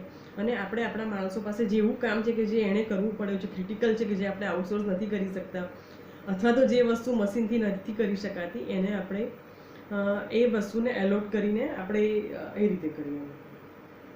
બીજો એક કન્સેપ્ટ છે અડોપ્ટ ડિસ્ટ્રીબ્યુટેડ વર્કિંગ મોડલ. એટલે એનો મતલબ એવો થયો કે આપણે જે કામ અત્યારે કરીએ છીએ કે આપણી જૂની મેન્ટાલિટી પ્રમાણે એવું છે કે આપણી આંખ સામે જ માણસ કામ કરે સુપરવાઇઝરની હાજરીમાં તો એ વ્યવસ્થિત કામ થાય. આપણી નોર્મલ હ્યુમન ટેન્ડન્સી પણ એવી છે કે ભાઈ આપણી હાજરીમાં કે આપણે કેમેરા ગોઠવવા પડે કે વોટ એવર, એવી રીતે કામ થાય. તો હવે અત્યારે આપણે ઘણી બધી વસ્તુ ધ્યાન રાખવાની છે કે એકબીજાને રોગ ના લાગે, સોશિયલ ડિસ્ટન્સિંગ, આપણી પોતાની ઓફિસની એટલી બધી જગ્યા આપણી પાસે ના પણ હોય ઓફિસમાં કે બધાને અમુક ડિસ્ટન્સ રાખીને બેસાડી શકીએ, કે ફેક્ટરીમાં પણ આવું કરી શકીએ. તો એનો ઓપ્શનમાં ડિસ્ટ્રીબ્યુટ કરાય કે ભાઈ સપોઝ અમુક માણસોને વર્ક ફ્રોમ હોમ આપીએ કે ભાઈ ઘરે બેસીને એ કામ કરી શકે. સપોઝ ઓનલાઈનથી કામ કરવાનું હોય તો મોબાઈલથી કે લેપટોપથી, તો આપણે એને એક નાનકડું જૂનું લેપટોપ લઈને આપીએ, એના ઘરે કોમ્પ્યુટર હોય તો એ રીતે ઓથોરિટી આપીએ, એની પાસે અગ્રીમેન્ટ નાનકડો કરે કે ભાઈ આપણા ડેટાને સિક્રેટ રાખશે એવું તેવું. આવું બધું કરીને આપણે એને વર્ક ફ્રોમ હોમ, એટલે કે સપોઝ તમારી પાસે 10 માણસો ઓફિસમાં કામ કરે છે તો 5ને 3 દિવસ બોલાવીએ, બાકીના 5ને બીજા 3 દિવસ બોલાવો, અને બાકીના 3 દિવસે ઘરેથી કામ કરે. તો આ રીતે વર્ક ડિસ્ટ્રીબ્યુશન કરીને આપણે કરી શકીએ છીએ. સેમ વે ફેક્ટરીમાં ફિઝિકલ કામ કરવું છે તો ત્યાં જરૂર પડે છે એને પ્રેઝન્ટ આવવાની. તો એવા કામમાં આપણે એને શિફ્ટમાં કરીએ કે ભાઈ અડધી શિફ્ટ મોર્નિંગથી બપોર સુધી અને બપોરથી સાંજ સુધી, એવું કરીને પણ આપણે માણસોને કામમાં એંગેજ કરી શકીએ છીએ. અથવા તો સપોઝ કોઈ નાની એસેમ્બલીવાળો યુનિટ છે કે જેની એસેમ્બલી ફિઝિકલી ઉચકીને લઈ જવાય એવી ઘરે છે, તો માણસોને આપણે એને એસેમ્બલી કરવાનું કામ થોડું ઘરે આપીએ કે ભાઈ એ ઘરેથી કરીને લાવે, કે જે કામ એ ઘરેથી કરી શકતા હોય, અમુક ઇલેક્ટ્રોનિક કમ્પોનન્ટ કે નાની નાની મિકેનિકલ એસેમ્બલીઝ છે, તો એવા જે કામ ઘરેથી પોસિબલ હોય ને એવું એન્વાયરમેન્ટ હોય તો આપણે એ પણ ઓપ્શન આપણા માણસો માટે ઓપન રાખીને આપણી પ્રોડક્ટિવિટી વધારી શકીએ, કે માણસોનું કોસ્ટ મેનેજમેન્ટ કરી શકીએ, કોન્ટ્રાક્ટથી આપી શકીએ. આ બધા પણ અલગ અલગ રસ્તા છે. અને બીજું એક છે કોસ્ટ કલ્ચરનું કલ્ચર ડેવલપ કરવું પડશે, કોસ્ટ કંટ્રોલનું કલ્ચર. એટલે કે આપણે દરેક માણસોને, આપણા સ્ટાફના હોય કે વર્કર્સના હોય, એ બધાને કોસ્ટ કંટ્રોલનું ઇમ્પોર્ટન્સ સમજાવવું પડશે. કે આજે આપણે વાત કરીએ છીએ ચાઇનાને આપણે ઇમ્પોર્ટ કરવાનું બંધ કરાવવું છે, ચાઇનાથી આપણે ઇમ્પોર્ટ બંધ કરવું છે, આપણે ચાઇનાની વસ્તુ નથી વાપરવી. પણ શું આપણી એટલી કેપેસિટી છે આપણી ઇન્ડસ્ટ્રીની કે આપણે ચાઇના જેટલી પ્રાઇઝમાં એટલી એ પ્રોડક્ટ આપણે વેચી શકીએ છીએ? આપણે બનાવી પણ નથી શકતા. એ લોકોની સેલ પ્રાઇસ જેટલી આપણી કોસ્ટિંગ પણ નથી આવતી ઘણી બધી વસ્તુમાં. તો આપણી એ કેપેસિટી નથી, તો આપણે એ લાવવી પડશે. હવે આપણે ફ્યુચર રેડી થવું પડશે. તો આપણે આપણા માણસોને એ અવેરનેસ લાવીએ કે કોસ્ટનું મહત્ત્વ શું છે. આપણા માણસોને એવી ટ્રેનિંગ આપીએ કે ભાઈ કોસ્ટ કેવી રીતે ઓછી કરી શકાય, એને આપણે પોતે સમજાવીએ, કોઈ બહારના ટ્રેનરને બોલાવીએ, કોઈ એક્સપર્ટ જોડે કરાવીએ, એમ્પ્લોયી ટ્રેનિંગ, કમ્યુનિકેશન ટ્રેનિંગ, આ બધી આપણે થોડી થોડી વાર્તાઓ એમને જણાવીને એમને કોન્શિયસ કરવા પડશે આપણા માણસોને કોસ્ટ કંટ્રોલ માટે, કે ભાઈ હવે અત્યારના સમયમાં કોસ્ટ કંટ્રોલ કર્યા વગર આપણે નહીં આગળ વધી શકીએ. તો એ માણસ કદાચ આપણને ના ખબર હોય પણ એ પોતે અવેર થશે તો એ પોતે ક્યાં કઈ જગ્યાએ સમય અથવા તો પૈસા અથવા તો રિસોર્સ આપણા વેસ્ટ કરે છે એ ઓછા કરશે. તો એ આપણે કલ્ચર બનાવવું પડશે. કદાચ એનું રિઝલ્ટ આપણે ઇમિડિયેટલી 1-2 દિવસમાં કે 1-2 મહિનામાં નહીં દેખાય, પણ over A period of time, એટલે કે 2 વર્ષે 3 વર્ષે 4 વર્ષે આપણને, કારણ કે આપણે ધંધો તો લાંબો ટાઈમ કરવાનો છે. આપણો ધંધો 1 વર્ષ માટે 2 વર્ષ માટે નથી. કદાચ માણસ એક છોડીને જતો રહેશે, આવતા વર્ષે બીજો આવશે, પણ બધા એક સાથે નથી જવાના. તો એ આપણું જે ઓર્ગેનાઇઝેશનનું કલ્ચર છે એમાં એ ડેવલપ થશે કોસ્ટ કોન્શિયસનેસ, કે ભાઈ આપણે કોસ્ટને કંટ્રોલ કરીને આપણા બિઝનેસને ચલાવવાનો છે, આપણી પ્રોડક્ટને બનાવવાની છે અથવા તો આપણી સર્વિસીસ આપવાની છે. તો આપણા માણસોમાં એ ડેવલપ કરવાનું સ્ટાર્ટ કરવું પડશે, અલગ અલગ પ્રકારની સમજાવટથી, ટ્રેનિંગથી, ગાઈડન્સથી, આવી રીતે. તો આ એક કલ્ચર આપણે ડેવલપ કરવાનું છે. બીજો ઇમ્પોર્ટન્ટ પોઈન્ટ, બધા કહે છે કે આ તો ભાષણ આપ્યું બધું, આટલું બધું, આ તો અમને ખબર જ છે. મૂળ વાત આવે છે પૈસા પર. પૈસા જ નથી, પૈસા જ અટકી ગયા છે બધા, બરાબર ને?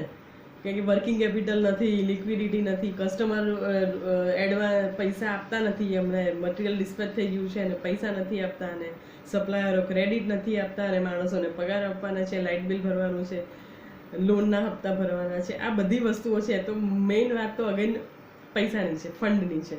ફંડ નથી, ફંડ ક્યાંથી લાવવું, લોન માટે એલિજિબિલિટી નથી અથવા તો લોન લેવી નથી, વોટ એવર.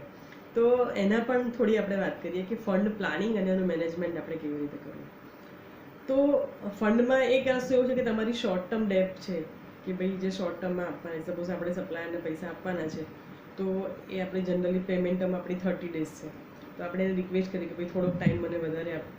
એને લટકાવવાનું એવું આપણી ટેન્ડન્સી જનરલી છે કે ભાઈ આપણે એને આપીએ જ નહીં, જવાબ જ ના આપીએ.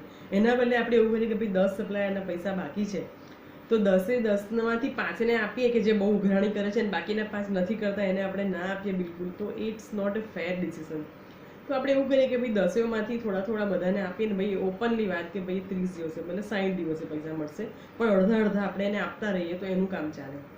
બીજું કે આપણે શોર્ટ ટર્મ ડેટ જે આપણી સપોઝ લોન કોઈ છે તો 6 મહિનાની છે કે વર્ષની છે કે 2 વર્ષની, આપણે થોડીક લોંગ ટર્મમાં કન્વર્ટ કરીએ. અત્યારે બેંક પણ ફેસિલિટી આપી રહી છે. તો આપણી સીસી છે તો સીસીને વધારીએ, અથવા તો આપણી લોન જે છે એનું ટેનર વધારીને કે એવું કંઈક કરીને આપણે આપણી થોડી લિક્વિડિટી ઊભી કરી શકીએ છીએ.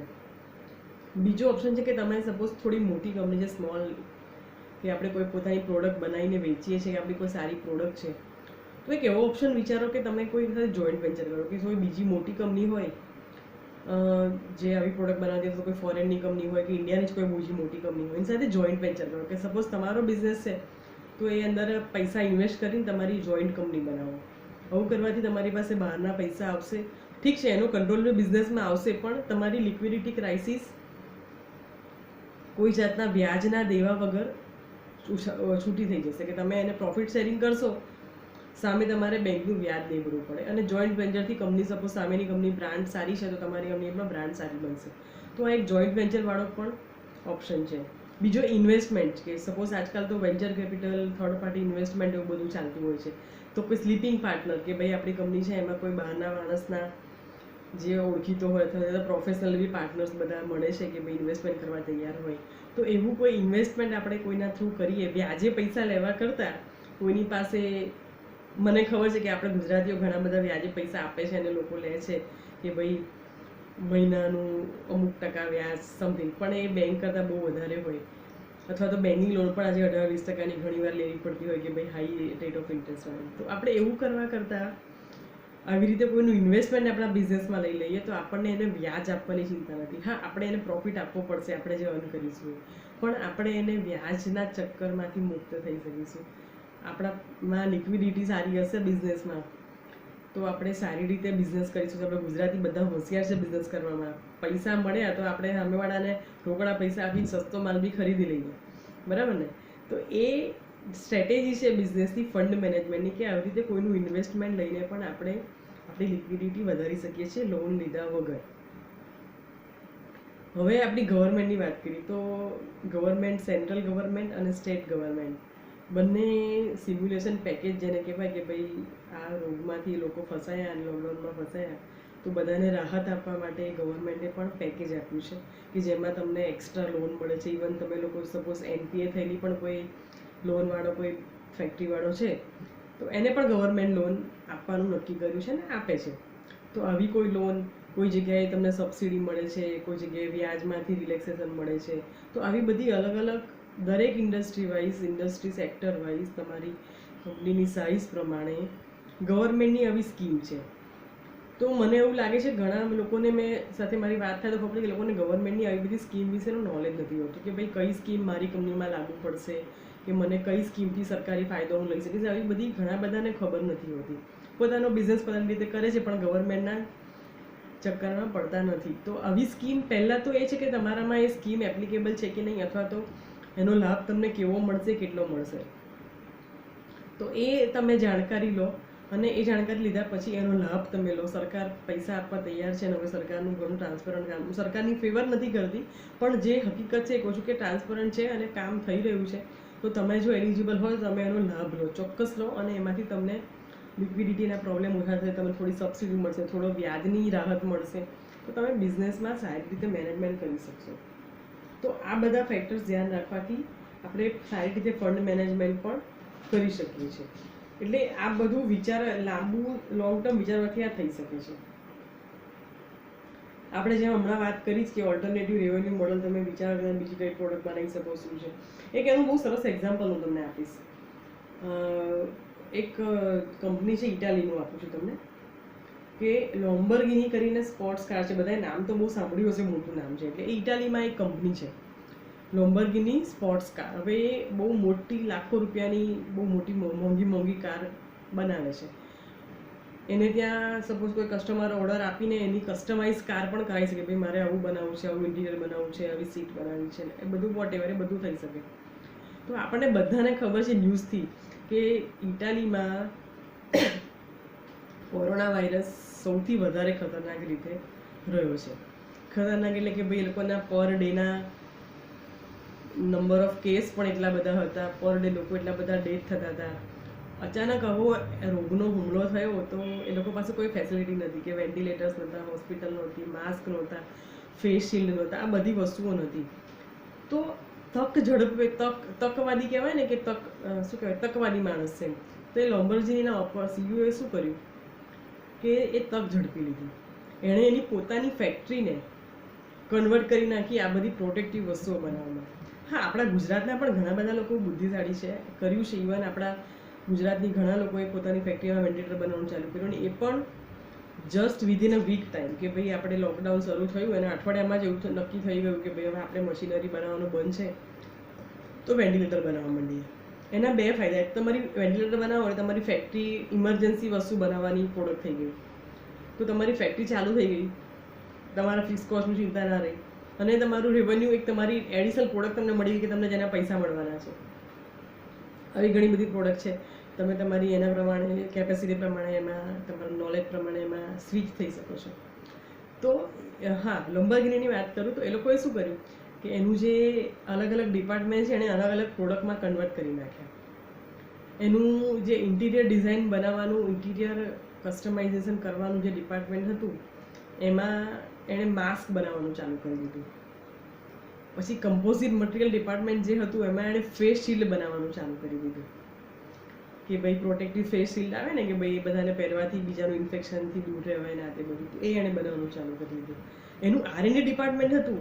આરએનડીમાં તમને ખ્યાલ 3D પ્રિન્ટર હવે નીકળે છે નવા, કે 3D પ્રિન્ટર એટલે આપણે કોઈ નાનો જોબ બનાવવો હોય, પ્લાસ્ટિકનો કે લોખંડનો કે કંઈ પણ એમ, તો એ મટીરિયલ આપણે પહેલાં સપોઝ કાસ્ટિંગ કાઢીએ છીએ તો આપણે કાસ્ટિંગને મોલ્ડમાં નાખવું પડે ને એનું ઠરવા દેવું પડે, ગરમ કરીને એને બધી આખી કાસ્ટિંગની પ્રોસેસ છે. એન્જિનિયરિંગવાળા ઘણા બધાને ખબર હશે. તો એ કાસ્ટિંગ એ કર્યું, પછી પાછું આપણે ઠર્યા પછી કાઢ્યું ડાયમાંથી, ને પછી એને મશીનિંગ કર્યું, આ બધું. તો હવે નવી ટેકનોલોજીમાં 3D પ્રિન્ટિંગ આવી ગયું, કે આપણે કોઈ પણ જોબનો જેવો શેપ બનાવવો હોય એવા શેપનું ડ્રોઈંગ આપણે મશીનમાં, કોમ્પ્યુટરમાં ફીડ કરી દઈએ એટલે એ કોમ્પ્યુટરમાંથી એને એડિટિવ મેન્યુફેક્ચરિંગ કહેવાય, કે એ કોઈ પણ જાતના ઝીરો વેસ્ટ ઓફ મટીરિયલથી આપણે જેવો સપોઝ કપ બનાવો છે, રકાબી બનાવી છે, કોઈ નાનકડો મશીનિંગ પાર્ટ બનાવો, વોટ એવર જે જોબ બનાવવો હોય એમાં ખાલી એ raw material as a feeder નાખવાનું અને એ આખું મટીરિયલ 3D પ્રિન્ટિંગથી બનાવીને તૈયાર થઈ જાય. ઘણા બધા લોકોને ખબર હશે આ વસ્તુ ટેકનોલોજી 3D પ્રિન્ટિંગ, પણ મેં ડિટેલ એટલા માટે કીધી કે ના જેને ના ખબર હોય સમજી શકે. તો એ લોમ્બરગિનીવાળા એક R&D ડિપાર્ટમેન્ટમાં 3D પ્રિન્ટર હતું એના R&Dના જોબ માટે. ઘણી બધી કંપનીઓ R&D માટે એવું વાપરે કે R&D માટે એક જ જોબ બનાવવાનો હોય તો એ જોબને કોઈ બનાવવા જાય, એનું મશીનિંગ કરાવે, બધું કેટલું બધું ટાઈમ પર પ્રોસેસ થાય અને મોંઘું પડે. એક માટે કોઈ ડાય ના બનાવે, ના બધું થાય. તો એ 3D પ્રિન્ટિંગથી હવે થાય છે બધી જગ્યાએ. તો એણે R&D ડિપાર્ટમેન્ટના 3D પ્રિન્ટરનો ઉપયોગ વેન્ટિલેટરના પાર્ટ બનાવવા માટે કર્યો, કે વેન્ટિલેટરમાં જે ડિફરન્ટ પાર્ટ લાગતા હોય છે એ એણે પોતાની R&D ડિપાર્ટમેન્ટમાં બનાવવાનું ચાલુ કરી દીધું. તો આને થયો ચેન્જ, અને most importantly quick change, immediate change. કે ભાઈ આજે સપોઝ થયું કે લોકડાઉન થઈ ગયું અને બધા બહુ લોકો બીમાર થવા માંડ્યા અને માર્કેટમાં માસ્કની શોર્ટેજ છે, વેન્ટિલેટરની શોર્ટેજ છે એવું ખબર પડી, એટલે પહેલાં એ 3-4 દિવસમાં જ ઇમિડિયેટલી નક્કી કરી દીધું કે હવે આપણે આપણી ફેક્ટરી બંધ છે કાર બનાવવામાંથી, તો એને આપણે કન્વર્ટ કરી નાખીએ ને આપણે આ બધું બનાવવા માંડી પડીએ. તો આપણે આ બધું શીખવું પડશે. આપણા ઘણા બધા લોકો કરે છે, હું ના નથી કહેતી, અગ્રી, પણ આપણે ત્યાં ડિસિઝન પાવર બહુ ઓછો છે અને બહુ સ્લો છે. આપણે વિચારે છે કે હમણાં કંઈ જરૂર નથી, આપણે તો ચાલે છે ને હવે ક્યાંથી લાવીશું ને શું કરીશું ને કેવી રીતે કરીશું, આ બધી કન્ફ્યુઝનમાં આપણે ટાઈમ જવા દઈએ છીએ. એ ટાઈમ નહીં જવા દેવાય. એટલે હું એવું કહીશ કે આપણે આપણા બિઝનેસને ફ્યુચર માટે રેડી કરવો પડશે. ફ્યુચર માટે રેડી એટલે આ જ રીતે કે આપણે ક્વિક રિસ્પોન્સિવ થવું પડશે. કે આજે આ કોરોનાની બી વાત કરીએ, આપણને પહેલાં ખબર હતી કે આપણે ત્યાં આટલું બધું મોટો રોગ આવશે અને આટલા દિવસનું લોકડાઉન આવશે. જ્યારે આપણે વાંચતા હતા ન્યૂઝમાં કે ચાઇનામાં લોકડાઉન થયું, લોકોનું આવું થાય છે, ન્યૂઝમાં વાંચીએ છીએ આવું થાય તેવું થાય, કંપનીઓ બધે કે એપાર્ટમેન્ટ ડોપ થઈ ગયા, આ તે બધું આપણે વાંચતા હતા. ત્યારે આપણને ખબર હતી કે આપણે ત્યાં બી આવી રીતે રોગ આવશે અને આપણે ત્યાં પણ આ પ્રોબ્લેમ થશે, આપણે બહુ લોકડાઉન થશે, આવડી ઇફેક્ટિવ. આપણને ઇનિશિયલ લેવલમાં એ ખબર નહોતી, પણ આપણે સ્ટેજમાં ગયા. તો અનસર્ટેનિટી, તો આપણે આ અનસર્ટેનિટી સાથે ભવિષ્યમાં બી આપણે એવું ના ઈચ્છીએ કે કદી આવો કોઈ પ્રોબ્લેમ ભવિષ્યમાં આપણી સાથે આવે, પણ આ લઈને બીજો પણ કોઈ પણ જાતનો પ્રોબ્લેમ આવે, કોઈ કુદરતી આફત આવે, કંઈ પણ, તો આપણે આપણી જાતને ફ્યુચર રેડી બનાવવી પડશે, આપણા બિઝનેસને ફ્યુચર રેડી બનાવવો પડશે. અને ઇવન કોરોનાની વાત કરીએ તો અત્યારે હજી આપણે અનલોક 1માં છે, અનલોક 2માં જઈશું, આપણે બિઝનેસ ચાલુ કર્યા છે, પણ હજી આપણને નથી ખબર કે હજી આપણે આ રોગનો ફેલાવો કેટલો થશે, બરાબર, કેટલો ટાઈમ આ રોગ ચાલશે નથી ખબર ને, કે 6 મહિનામાં પછી બંધ થઈ જશે, કે 2 મહિના પછી બંધ થઈ જશે, કે વર્ષ પછી, એવું નથી ખબર. તો કેટલો ચાલશે, કેટલો ફેલાશે, કે ઝીરો થઈ જશે, આપણને નથી ખબર. તો અનપ્રિડિક્ટેબલ સિનારીઓ છે અત્યારે. તો આપણે આ સમયે વિચારવું પડશે કે આપણે સપોઝ ગમે ત્યારે કોઈ ઓટોમેટિક ચેન્જીસ કરવાના આવ્યા તો આપણે કેવી રીતે કરીશું. હું એક એક્ઝામ્પલ આપીશ કે જનરલી આપણે ત્યાં સિસ્ટમ કેવી હોય કે આપણે કોમ્પ્યુટર સિસ્ટમ ને બધું હોય ને એ ડેસ્કટોપ પર રાખતા હોઈએ. આપણો બધો ડેટા કોમ્પ્યુટરના સર્વરમાં હોય, એ બધું આપણા ઓફિસમાં હોય. એટલે આપણે સપોઝ અચાનક લોકડાઉન થયું આપણે ત્યાં અને ઘરેથી કોઈ કામ કરવું છે તો મોટાભાગના લોકો પાસે રિસોર્સ નથી. આપણે જનરલી ઇન્ટરનેટ પણ મોબાઈલમાં ઇન્ટરનેટ હોય, પણ પેલું ઇન્ટરનેટ લેપટોપને ચલાવવા માટે કદાચ ઘરે ના હોય, ફેક્ટરીમાં કે ઓફિસમાં જ હોય. આપણે કોઈ રિમોટ કામ કરવું છે તો બધી વસ્તુ આપણી ઓફિસમાં છે, તો આપણે લાવી નથી શકતા. તો એ આપણને ઇમિડિયેટ પ્રોબ્લેમ આવે. તો આપણે એને કાઉન્ટર કરવા માટે ફ્યુચર રેડી બનવું પડશે. એક ઓપ્શન ઇન્ટરનેટની કે આઈટીની વાત કરીએ તો ક્લાઉડ સર્વિસીસ. ક્લાઉડ સર્વિસીસ એટલે કે આપણે આપણો ડેટા છે ને ક્લાઉડ ઉપર મૂકી શકીએ. આજે ઘણી બધી સર્વિસ પ્રોવાઈડર કંપની, ઇવન આ કોરોના આવ્યા પછી આપણા ઇન્ડિયામાં પણ ક્લાઉડ સર્વિસનું ઇમ્પોર્ટન્સ બહુ વધી ગયું. કે ક્લાઉડ સર્વિસ એટલે કે આપણી જગ્યા, આપણો જે ડેટા છે એ ક્લાઉડ, આપણે ક્લાઉડ સર્વર ઉપર ભાડેથી એ લોકો આપણને ભાડાની જગ્યા આપે એમ. એટલે આપણો ડેટા ત્યાં હોય, એટલે આપણે ગમે ત્યાં એ ડેટાનું એક્સેસ જે હોય ઇન્ટરનેટથી હોય. આપણે સપોઝ આપણી ઓફિસ સર્વરમાં ડેટા છે, કોમ્પ્યુટરમાં ડેટા છે, તો ઓફિસમાં જઈએ ને કોમ્પ્યુટર ચાલુ કરીએ ત્યારે આપણને એ વસ્તુ મળે. પણ જ્યારે ક્લાઉડવાળું છે, તમે ગમે ત્યાં બેઠા છો દુનિયાના છેડા, તમે અમેરિકામાં છો, ઇન્ડિયામાં છો, ચાઇનામાં છો, રશિયામાં છો, મોબાઈલ પર ઇન્ટરનેટથી તમને તમારા બિઝનેસના ડેટાનો એક્સેસ મળી જાય. સારી વાત છે, ખબર હશે ઘણા વધારે, પણ ના ખબર હોય એની માટે ઇન્ફોર્મેશન છે. તો ક્લાઉડ સર્વિસીસ એક એડોપ્ટ કરો બધા. તો આપણે ગમે ત્યારે કોઈ સપોઝ અહીંથી આપણે ગયા છે અને ક્યાંક ફસાઈ ગયા અને કંઈ પણ થયું તો આપણે આપણા બિઝનેસ સાથે કનેક્ટેડ રહી શકીએ. એક વસ્તુ થઈ. બીજી વસ્તુ, ટેકનોલોજીની વાત કરીએ તો એકદમ નાની કંપની જે છે એની વાત નથી કરતી, માઇક્રો લેવલની, પણ સ્મોલ એન્ટરપ્રાઇઝ છે જે કોઈ પોતાની પ્રોડક્ટ બનાવે છે, જેમાં ઘણા બધા કમ્પોનન્ટ લાગે છે, આપણે એને યુઝ કરીએ છીએ, પ્રોડક્શન થાય છે. તો આમાં હું બધાને એક રિકમેન્ડ કરીશ કે ERP હવેના જમાનાની આ આપણે ફેક્ટરી ઓટોમેશનની વાત કરીએ તો આપણે ફેક્ટરીમાં CNC મશીન લાવીએ છીએ ને ઓટોમેટિક લાવીએ છીએ ને કન્વેયર લાવીએ છીએ, આ બધું આપણે કરીએ છીએ. પણ ઓફિસ આપણે હંમેશા એવું વિચારીએ કે કોસ્ટ તો ખાલી પ્રોડક્શન ડિપાર્ટમેન્ટવાળા જ કરે છે. કોસ્ટ ઘટાડવા માટે પ્રોડક્શનમાં જ માણસો ઓછા કરવા પડે કે એમાં ઓટોમાઇઝેશન કરવું પડે, આ બધું આપણે વિચાર કરતા હોઈએ હંમેશા પ્રોડક્શન ડિપાર્ટમેન્ટ માટે.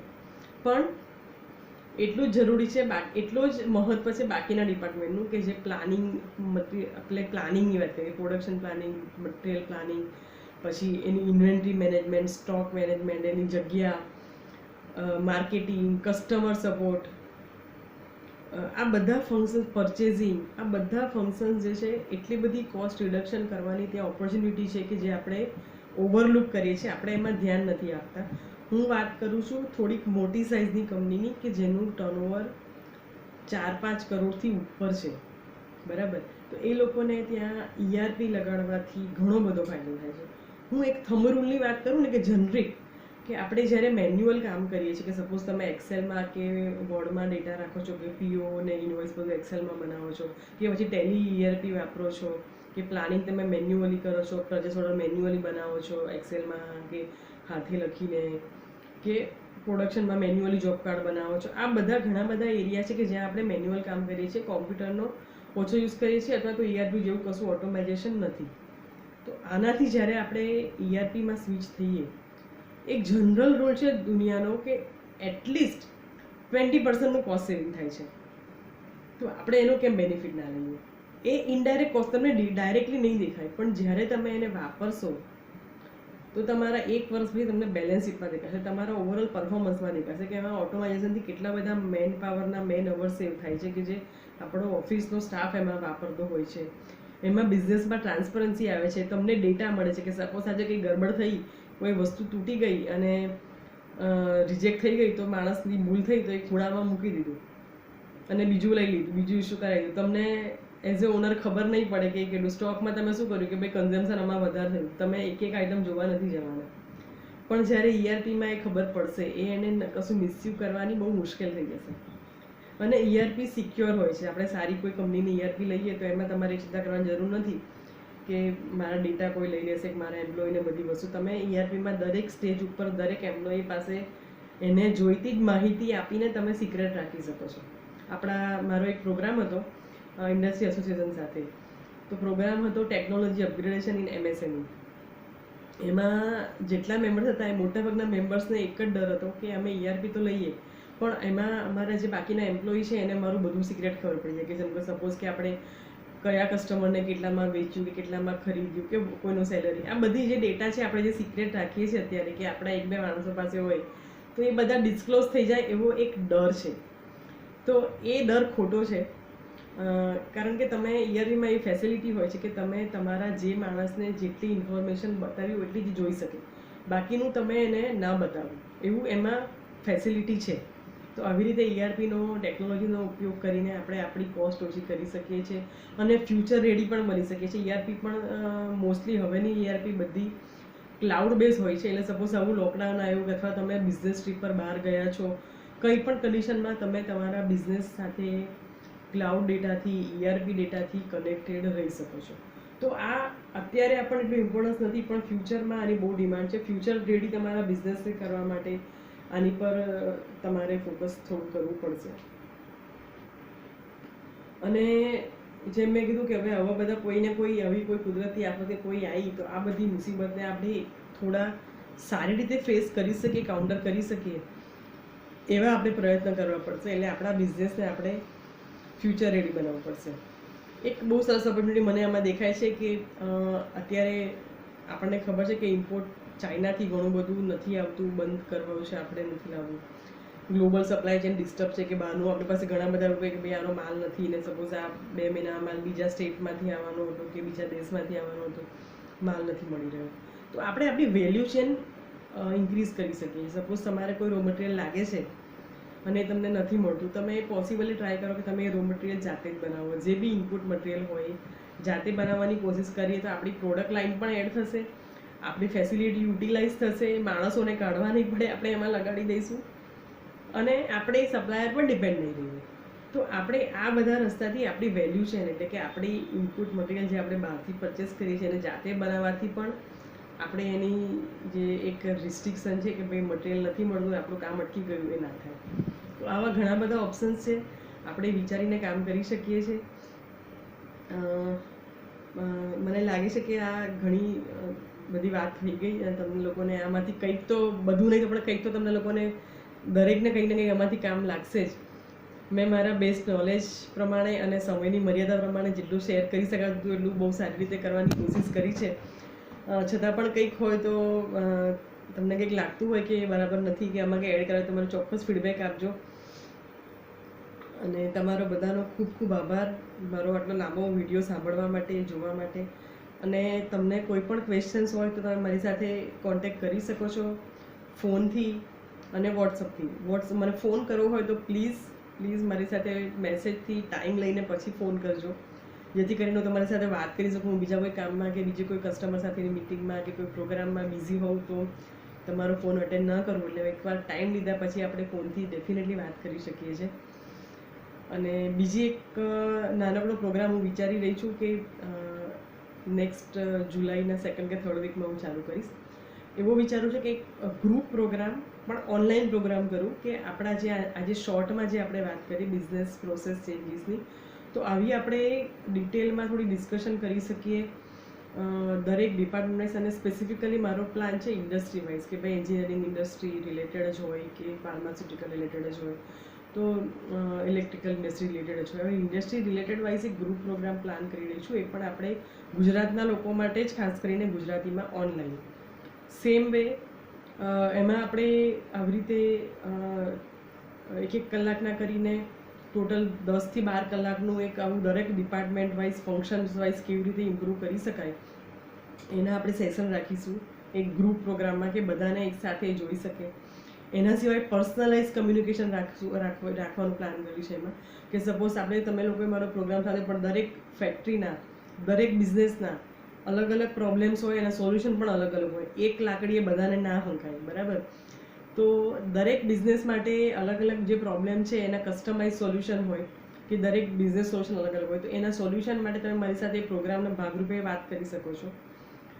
એમાં તમને લગભગ ટોટલ 8 થી 10 કલાક છૂટા કરીને, 1 કલાક કે અડધો કલાક કરીને ટોટલ 8 થી 10 કલાકનું પર્સનલ કમ્યુનિકેશનનો પણ એક તમને ચાન્સ મળશે એ પ્રોગ્રામ અંતર્ગત.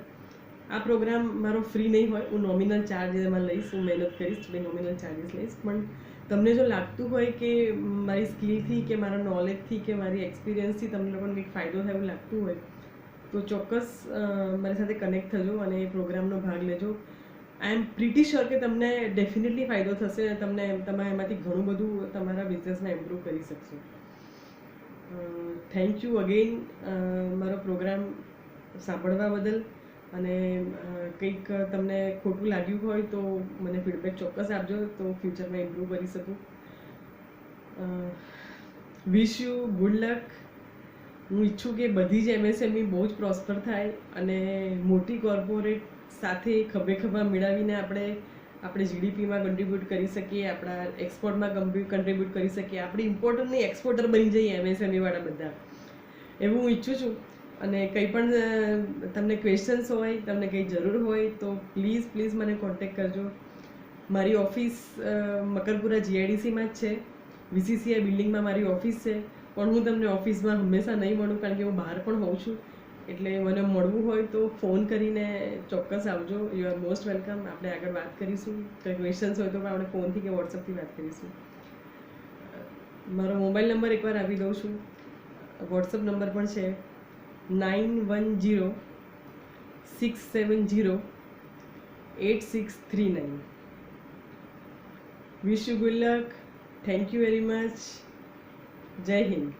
Take care. Goodbye.